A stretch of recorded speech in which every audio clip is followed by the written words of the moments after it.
The letter arrived at dawn. Not slipped under the door. Not handed politely. It was nailed to it. Hard enough that the wood had cracked. Cale stared at it for a long moment before pulling it free, the iron spike scraping as he yanked it out. He didn't need to open it to know what it was. Orders always carried the same weight, the same inevitability. But still, he unfolded the parchment slowly, his expression unreadable as his eyes scanned the sharp, formal script. By decree of the Imperial Command, you are ordered to surrender the draconic specimen currently in your possession. Compliance is mandatory. Refusal will be treated as treason. Cale exhaled once. Short, controlled. Yeah, he muttered. Figured it would come to that. Behind him, a soft sound broke the silence. He turned slightly. The dragon hatchling sat near the small hearth, its tiny body curled against the warmth of the fading coals. Its scales shimmered faintly in the low light, not brightly, not dangerously, just enough to catch the eye if someone was looking.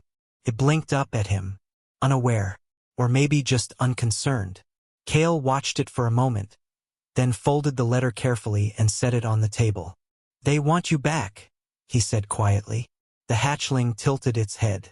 Not understanding. Cale huffed faintly. Yeah, I didn't expect you to. He walked over and crouched beside it, resting his forearms on his knees. The dragon didn't move away. It never did. Not anymore. Not since the first night he had found it, half frozen, hidden beneath the wreckage of an Imperial transport that had never made it to its destination. He hadn't meant to keep it. That hadn't been the plan. But plans changed. Especially when something small and fragile looked at you like you were the only thing in the world it could trust. You're a problem, Cale said softly. The hatchling chirped in response. Unbothered. Cale shook his head slightly. Yeah, thought so. Outside, the wind shifted, carrying with it the distant sound of engines. Low, faint, but unmistakable. Cale's expression hardened instantly. They didn't wait long. He stood, moving toward the window, pulling the curtain aside just enough to see. The horizon was still dark with early morning shadow. But there, far in the distance, he could see it. Movement. Not random. Organized. Coming this way. Of course, he muttered. Wouldn't be an empire if they gave people time to think. Behind him, the hatchling shifted again, sensing the change. Cale turned back, his gaze steady. All right, he said quietly. We don't have much time. The dragon watched him, waiting, trusting. Cale let out a slow breath. There were options. Technically, he could hand it over, walk outside, follow the order, avoid the consequences. That was the smart choice, the safe one, the one that kept him alive. His eyes drifted to the letter on the table. Refusal will be treated as treason. Cale looked back at the hatchling, at the way it stayed close to the hearth, at the way it had learned to follow him from room to room, at the way it didn't flinch anymore when he moved. Yeah, he said quietly. That's not happening. The decision settled in him, not sudden, not dramatic, just certain. He moved quickly after that. The small cabin wasn't much, but it was enough. Supplies were limited, but he knew exactly what he had and where it was. He grabbed his pack, checking contents with practiced efficiency, tools, rations, a few spare parts, and the one thing he hoped he wouldn't need, weapons. He paused for a moment, his hand resting on them. Let's not pretend this ends quietly, he muttered. The hatchling padded closer, watching him. Cale glanced down. Stay close, he said. And don't wander off. The hatchling chirped softly. Agreement, or something like it. Outside, the sound of engines grew louder. Closer. Cale slung the pack over his shoulder and moved to the door. He didn't open it immediately. Instead, he stood there for a second, listening, measuring. 3 vehicles. Maybe 4. Standard approach pattern. They weren't expecting resistance. Good. He opened the door slowly. The cold air hit him immediately, sharp and biting, carrying with it the distant hum of machinery. The open land around the cabin stretched out in every direction. No cover, no easy escape. Yeah, he murmured. This is going to be fun. The hatchling stepped up beside him, peering out. Kale glanced down. You might want to stay inside for this part. It didn't move. Of course it didn't. Right, he sighed. Figured. The vehicles crested the ridge moments later. Dark, angular, imperial. They slowed as they approached, engines lowering to a controlled hum as they formed a loose perimeter around the cabin. Doors opened. Soldiers stepped out. Disciplined, efficient, prepared. One of them, an officer judging by the insignia, stepped forward. Kale, he called out. You've received the order. Kale leaned casually against the doorframe, arms crossing. Yeah, he replied. Saw it. Then you understand the situation. Kale shrugged slightly. Seems pretty straightforward. The officer nodded once. Good. Then this doesn't need to escalate. A brief pause. Hand over the dragon. Silence settled between them, the kind that carried weight. Kale looked at him for a long moment. Then, he smiled. Not warmly, not kindly, just enough to make the answer clear before he even said it. No.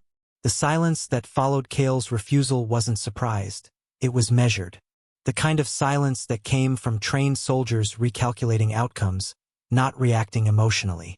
The officer didn't flinch, didn't raise his voice, didn't even look particularly offended. He just studied Kale for a moment longer, as if confirming something already expected. Understood, the officer said at last. That was it. No argument, no persuasion, just acceptance.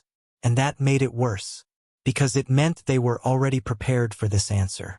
Kale pushed himself off the doorframe slowly, his posture shifting almost imperceptibly. Not aggressive, not defensive. Ready. Glad we're clear, he said casually. Behind him, the hatchling stayed close, just inside the doorway. It didn't hide, didn't retreat. It simply watched, its small form steady despite the growing tension. The officer's gaze flicked toward it for a fraction of a second, then back to Kale. You are in possession of Imperial property, he said, his tone calm but absolute. Your refusal constitutes treason. Kale shrugged. Yeah, you mentioned that. Then you understand the consequences. Kale's expression didn't change. Do you? That gave the officer pause. Just a fraction. But enough. Because Kale wasn't bluffing. And they both knew it. The wind shifted slightly, carrying the faint crackle of energy building in the soldiers' weapons. Not raised yet, but ready. The officer exhaled slowly. Final opportunity, he said. Surrender the dragon, and you will be detained without further incident. Kale tilted his head slightly. And the dragon? A brief pause. Reassigned. Kale huffed faintly. Yeah, thought so. Another moment of silence passed. Then Kale glanced down briefly, just enough to catch the hatchling's gaze. It looked back at him. No fear, just trust. Same as always. Kale looked back at the officer. No deal. The officer nodded once. Then we proceed. Everything moved at once. The soldiers raised their weapons in perfect synchronization, stepping forward as one, their formation tightening around the cabin. Kale didn't wait. He moved first, not forward, back. Inside, he muttered sharply. The hatchling responded instantly, retreating deeper into the cabin without hesitation. Good. Kale stepped through the doorway and slammed it shut behind him, already moving as the first blast hit the outer wall with a sharp crack. The wood splintered under the impact, but held. Barely. Yeah, Kale muttered. They're not playing. He grabbed the table and shoved it sideways, reinforcing the door just as a second shot struck, the impact sending vibrations through the entire structure. Dust fell from the ceiling. Another hit, stronger this time. The door frame creaked. Not going to last, Kale said under his breath. The hatchling watched from near the hearth, its glow faint but present, flickering slightly with each impact. Kale glanced at it. Stay back, he said. Whatever happens, don't run outside. The hatchling chirped softly. Agreement, or maybe confusion. Didn't matter. Kale moved quickly, grabbing his pack and pulling out one of the devices inside. Not standard issue, not Imperial. Something older. Something he had built himself. Let's see if this still works, he muttered. Another blast hit the door. The wood cracked. A third. The barrier splintered inward, light from outside slicing through the widening gap. They're coming in, Cale said quietly. He stepped back, positioning himself between the door and the hatchling. All right, he murmured. Let's make this count. The door gave way completely with the next impact, bursting inward as the soldiers advanced without hesitation. Secure the target. The first soldier stepped through, and Cale triggered the device. A sharp pulse of energy erupted outward, not destructive but disruptive. The soldier staggered as his systems flickered, his weapon dropping slightly as his visor glitched. EMP. Too late. Cale moved in fast, closing the distance before the soldier could recover. He grabbed the weapon, twisting it free with practiced precision and using the momentum to knock the man off balance. Sorry, Cale muttered. Bad timing. A second soldier entered. Cale fired instinctively, the blast striking the ground near his feet and forcing him back. Not a kill shot, just enough to create space. Because that's all he needed. More soldiers pushed in, their formation adjusting quickly despite the disruption. Contain the interior. Yeah, that's not happening, Cale muttered. He backed further into the cabin, drawing them in, forcing them into tighter space where their numbers worked against them. Another shot, he ducked, the blast scorching the wall behind him. A third, he deflected it with a quick movement, using the fallen table as partial cover. This wasn't sustainable. He knew that. They knew that. This wasn't about winning. This was about time. Time for what? He didn't know yet, but he needed it. Behind him, the hatchling shifted. Then, his glow changed. Cale noticed immediately. What are you doing? He muttered. The light intensified, not wild, not uncontrolled, but focused. Different. The soldiers noticed too. Visual anomaly. The hatchling stepped forward. Out of cover. Into the open. Hey! Cale snapped. Too late. The light surged. Not outward. Upward. Through the roof. A beam. Clear. Visible. And unmistakable. The soldiers froze. What is that? One of them whispered. Cale stared. That's not good, he muttered. Because he understood. Not what it was, but what it meant. The beam shot into the sky, cutting through the clouds like a signal. A beacon. And somewhere, far beyond the reach of the cabin, beyond the soldiers, beyond even the Empire's immediate control, something answered. The air changed. The temperature dropped, then spiked. The ground trembled faintly. The soldiers shifted uneasily. Commander! The officer outside stepped closer to the doorway, his gaze fixed upward. Fall back, he said quietly. What? Fall back, he repeated. Now. For the first time since they had arrived. There was uncertainty in his voice. Cale exhaled slowly.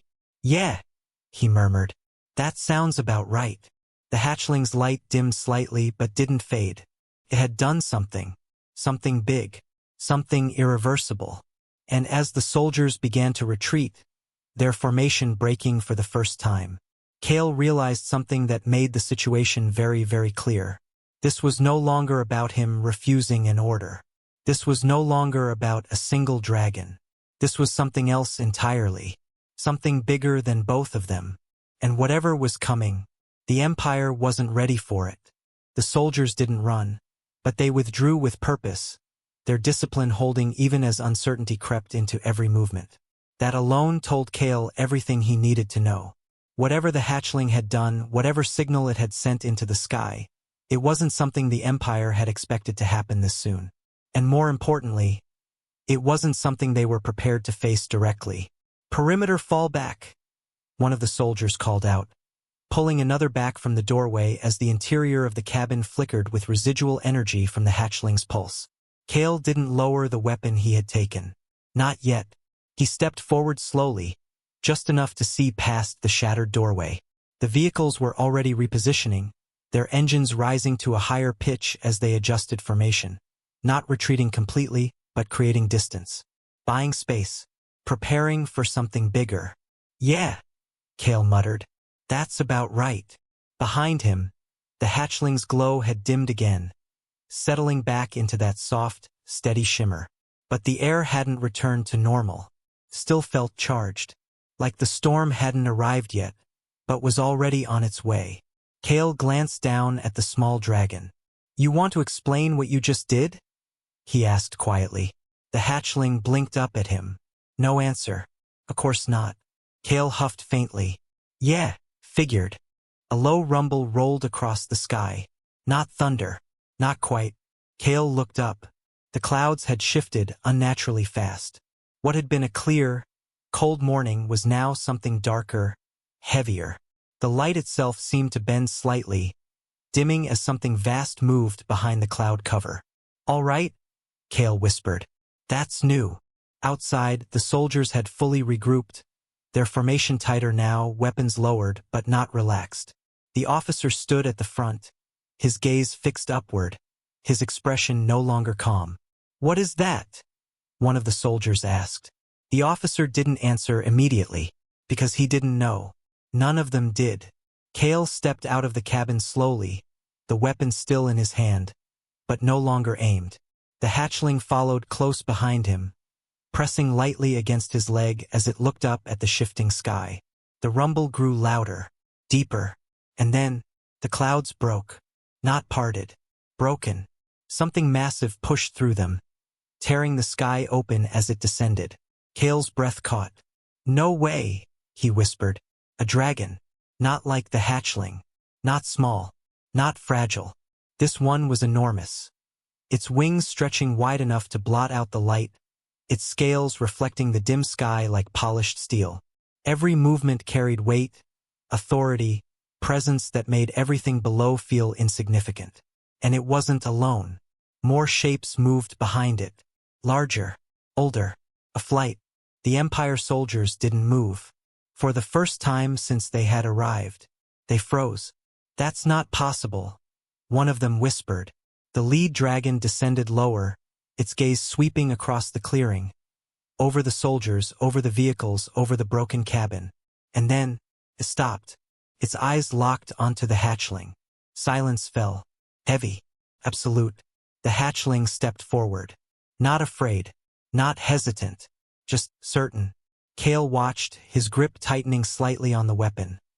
Not in threat, but in instinct. "You called them," he murmured. The hatchling didn't look back. It didn't need to. The massive dragon landed with a force that shook the ground, its wings folding slowly as it lowered its head. Not aggressively. Not as a predator. As something else. Recognition. The hatchling chirped softly. And in that moment, the tension broke. Not into chaos, but into clarity.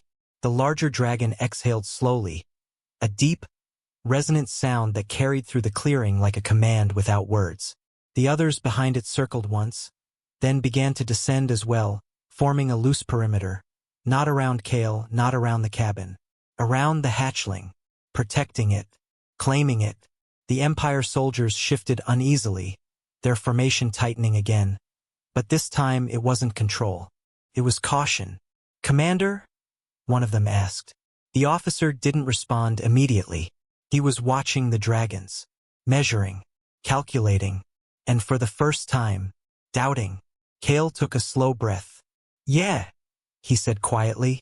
"That's about what I expected." The officer finally spoke. "All units, hold position," he ordered. No one moved. No one fired. Because this was no longer a fight they could win. The lead dragon's gaze shifted then, from the hatchling to Kale. He went still. "Right," he muttered. That part was coming. The dragon studied him, its eyes ancient, intelligent, aware in a way that made Kale feel like he was being weighed against something far beyond human judgment. The hatchling stepped back, just slightly, positioning itself between Kale and the larger dragon. Protective. Kale blinked. "You don't have to do that," he murmured. The hatchling didn't move. The larger dragon's gaze softened, just slightly. Not weak, not gentle, but acknowledging, understanding. Then it lowered its head. Closer. Not to the hatchling. To Kale. The entire clearing held its breath. The Empire soldiers didn't move. didn't speak, because whatever happened next would decide everything. Kale didn't step back, didn't raise the weapon. He just stood there, waiting. The dragon's massive form loomed over him, its presence overwhelming, undeniable. And then, it exhaled. A slow, steady breath that washed over him. Not burning, not threatening. Testing. Kale let out a quiet breath of his own. "All right," he said softly. "I'll take that as a good sign." The dragon held his gaze for one more moment, then lifted its head. Decision made. Behind them, the Empire officer lowered his hand slightly. "Stand down," he said quietly. No one argued. No one resisted. Because the truth was clear now. This was no longer the Empire's claim. This was something older, something stronger. And Kale had just placed himself in the middle of it. For a moment it looked like the standoff might end there. The Empire had stopped advancing. The dragons had not attacked.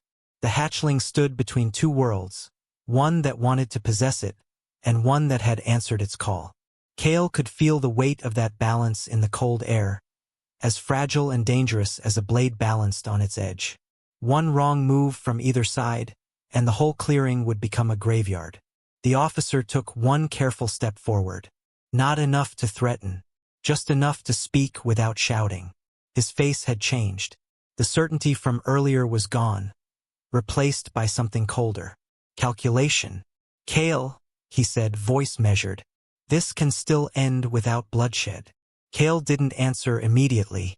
He stood beside the hatchling, one hand resting loosely at his side, the other still holding the stolen weapon.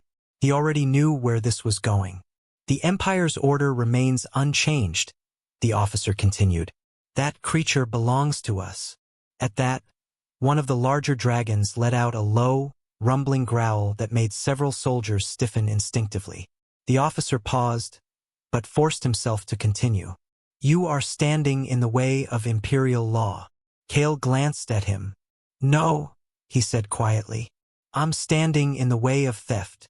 The officer's jaw tightened. "Careful." Kale's gaze hardened. "No. You be careful." The clearing fell silent again. And then the officer made the mistake. He raised his hand. Not high, not dramatic, just enough. A signal. Kale saw it instantly. "So that's how it is," he murmured. The soldiers moved. Fast. Not at the dragons. At the hatchling. Net launchers snapped open, metallic cables firing through the air in perfect coordination, aimed low and fast enough to trap before the larger dragons could react. "Down!" Kale shouted. He moved before he finished the word. The hatchling flinched, but Kale was already there, grabbing it and throwing himself sideways as the first net slammed into the ground where they had been standing. The second missed by inches. The third never landed, because the sky exploded. The lead dragon roared. Not a warning, not a threat. Command. And the world answered. The other dragons moved at once, descending like a storm unleashed. Wings beat hard enough to send soldiers stumbling backward. The air itself became violent, dirt and ash spiraling upward as the first dragon struck the ground between Kale and the advancing troops. The impact shattered the earth. "Fall back!" someone shouted. Too late. This was no longer an operation. This was war. Kale rolled, shielding the hatchling against his chest as a burst of heat tore across the clearing. He looked up just in time to see one of the Empire's vehicles lifted off the ground by the force of a dragon's wing and hurled sideways into another. Metal screamed. Engines burst. "Yeah!" he muttered breathlessly. That escalated. The hatchling wriggled free just enough to look out. Its glow had returned, brighter now, pulsing with each thunderous movement overhead. The soldiers tried to regroup, but formations meant nothing against creatures this large. A dragon landed hard near the perimeter, cutting off escape. Another swept low, forcing the remaining troops to scatter. Still, the Empire didn't break completely. They adapted. Weapons shifted upward. Energy lances fired in coordinated bursts, not wild panic. They weren't trying to win anymore. They were trying to survive long enough to take the hatchling and retreat.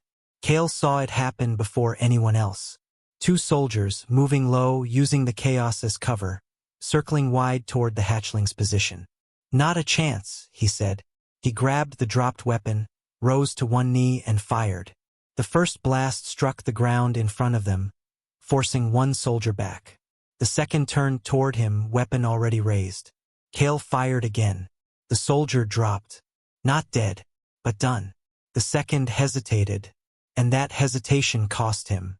A shadow swept across the ground. Then claws. The dragon didn't tear him apart. Didn't need to. It simply landed between him and Kale, and the man threw down his weapon immediately. Smart choice. Kale exhaled sharply and turned back toward the center of the clearing.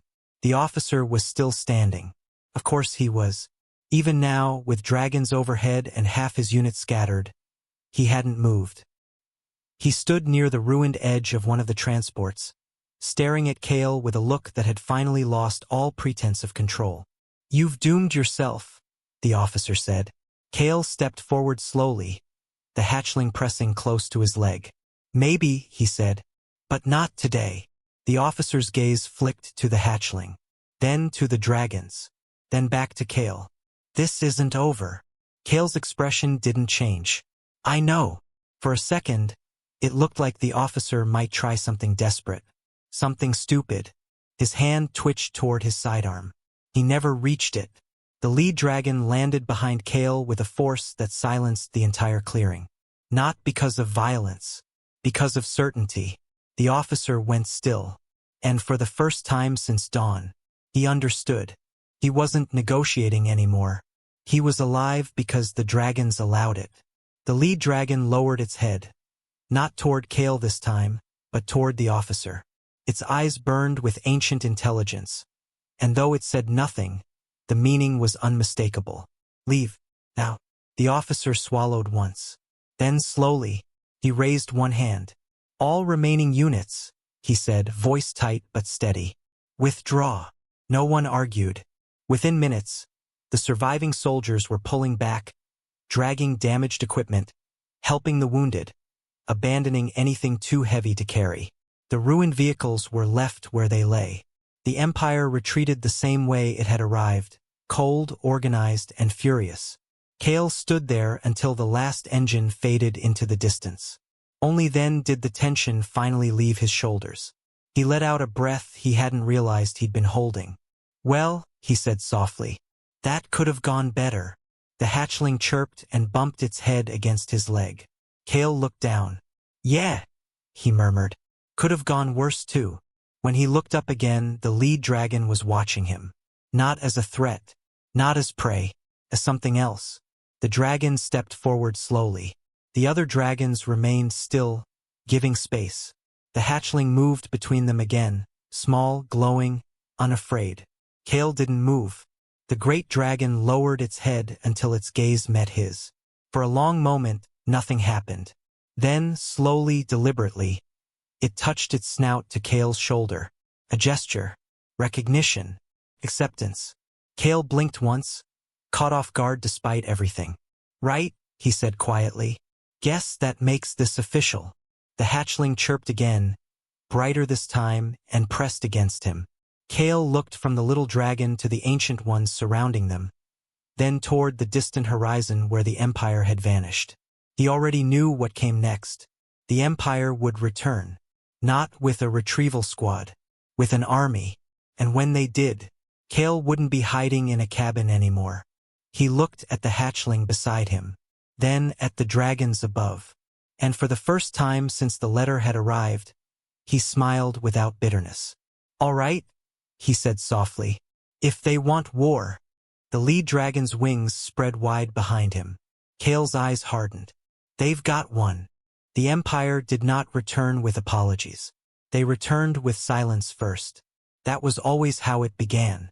No warning broadcasts, no diplomatic requests, no formal declarations. Just a quiet disappearance of borders on maps, then supply routes going dark, then entire outposts failing to report in. Kale noticed it before anyone else because he had lived long enough near the edges of Imperial reach to understand what silence meant. It meant something large was being prepared. Something meant to erase resistance before it could form. And this time, it was coming for him. The valley around his cabin had changed in the days after the retreat. Not physically, at least not at first glance, but the air itself felt different. Heavier. The dragons had not left. They had spread. Not far, never far, but enough that Kale would occasionally see shadows circling high above the ridgelines. Silent guardians marking territory that the Empire now knew better than to cross casually. The hatchling stayed with him constantly now. It no longer hid indoors. It followed him everywhere, sometimes walking beside him as he worked, sometimes resting near the doorway, sometimes simply watching the sky as if waiting for something only it could feel approaching. It had grown slightly, not in size, not yet, but in presence. Its glow had steadied into something more controlled, less fragile. As if it was learning what it was meant to be. Kale didn't ask questions anymore. Questions didn't change outcomes. Preparation did. He stood outside the cabin one evening as the sun dipped behind the mountains, adjusting reinforced plating on the wooden exterior. Not that it would stop much, but it might slow something down. The hatchling watched him, tilting its head occasionally as he worked. "You're not helping, you know," Kale muttered. The hatchling chirped softly. "Yeah, I know. Observation is important." He tightened another brace, stepping back to inspect his work. "It's not enough," he said quietly. The wind shifted, and this time it carried engines. Not distant, not faint. Close. Kale closed his eyes briefly. "So it begins," he muttered. The hatchling moved instantly to his side. Kale didn't tell it to go inside. It wouldn't. Above them, the sky darkened, not naturally this time. Not weather.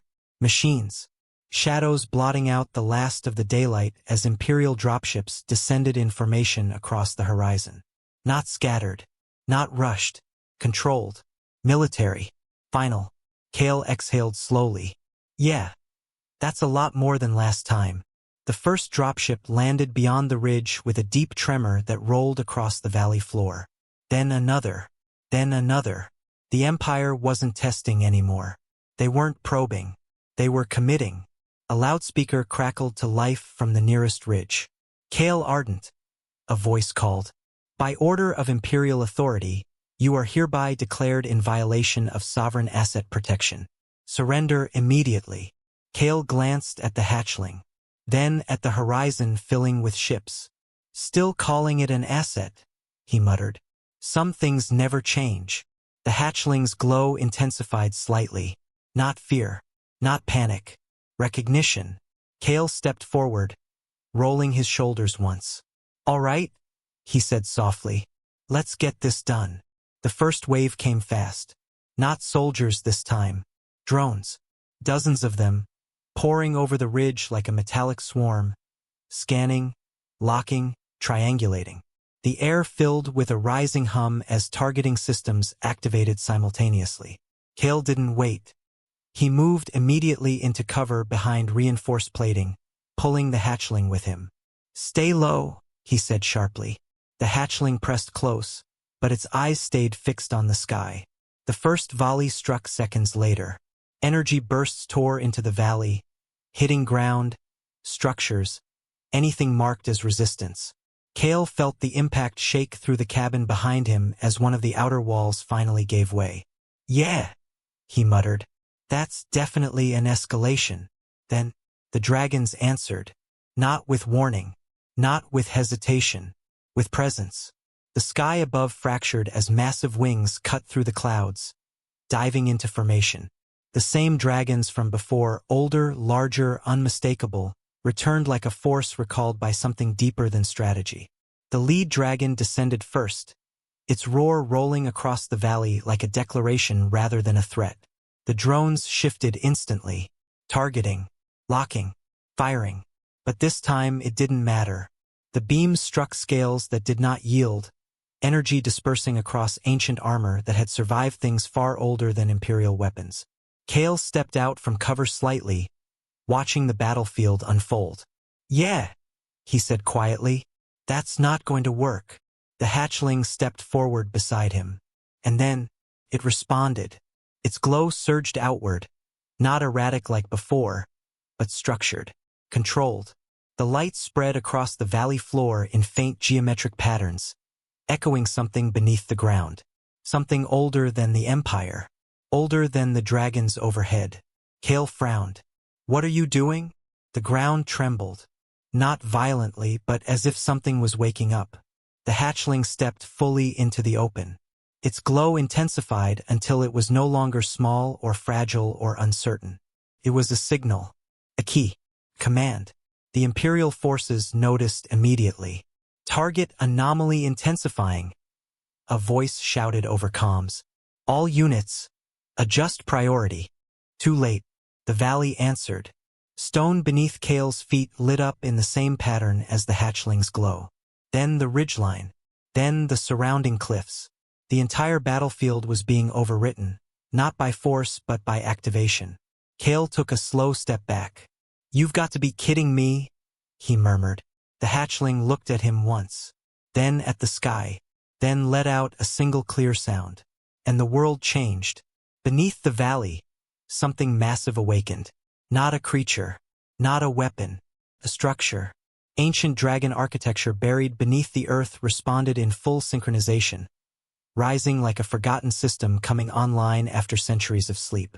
The Imperial ships hesitated. Just for a second. That was enough, because the dragons moved in that same moment. Not as individuals, as a coordinated force. The sky filled with motion as the Imperial formation collapsed under pressure from above and below simultaneously. Drones were swept aside. Ships lost formation integrity. Communication channels filled with interference that was not technological, but biological, resonant, intentional. Kale stood in the center of it all, untouched, because nothing was targeting him anymore. The hatchling stood beside him, glowing steadily now, as if anchored to something vast beneath the earth. "So that's what you are," Kale said quietly. The hatchling chirped softly. The lead dragon landed beside them once more, but this time it did not look at the battlefield. It looked at the hatchling, then at Kale, and for the first time it bowed its head. Not to Kale, to both of them. The meaning was clear. The Empire hadn't been fighting a creature. They had been trying to reclaim a system, a legacy, a power older than their entire civilization. The Imperial loudspeakers crackled one final time. Retreat order initiated. Full withdrawal, repeat. Full withdrawal. And just like that, they were gone. Not defeated in battle, but removed from it entirely. The sky cleared slowly as ships disappeared beyond the horizon. Drones falling silent and dropping from the air like lifeless debris. The dragons remained for a moment longer, then began to disperse. Not retreating, returning. The lead dragon lingered last, its gaze resting on Kale and the hatchling together. It exhaled once, then turned away, gone. Silence returned to the valley, the kind that felt earned. Kale stood there for a long time before speaking. "So," he said finally, "that's over." The hatchling bumped lightly against his leg. Kale looked down at it, then smiled faintly. "Yeah," he murmured. "Guess you're not leaving, huh?" The hatchling chirped once.